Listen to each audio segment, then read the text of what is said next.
Good morning. It's June 21. This is the update for our Burgos renovation. Kaya po na ating sinabi, our automatic roll-up railing had already been installed. Installation started Thursday. It was finished late last night. Itong middle railings are all removable. So 1, 2, and 3 removable yan. So once removed, talagang luwag-luwag na ating garahe. So madali makakapasok tong kotse. Temporary parker lang yan.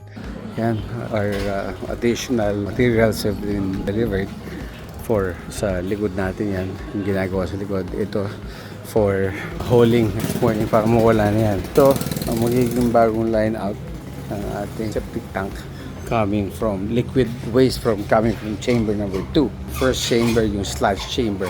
Lahat ng solid waste will be retained there. Second chamber, yung tubig na lang. Ito ang fabrication area. Ito yung mga bowls dyan. Tapos na yan. Solid na yan. Ang excess would be drained dyan sa drainage line natin. Ito yung ating liquid chamber. Ito naman ang ating solid chamber. Malaki na. So, yung dati old, ito yung bago. Okay, continuing. Ito, another poste. Poste yan. Katapat ng poste yan. May katapat yan. Magkatapat yan. Ayun, yung isang poste. May katapat na posting. Ilalagay din doon. Yung mga posting yan, para sa slab na ilalagay dito. Ayan, another poste. Nandito is another poste. Ito rin natin na nagawa. Ito, matitigas na yan. Actually, pwede nang tanggalin yan. Tsaka lang muna. Ang pinapagawa ko naman is yung ating electrical.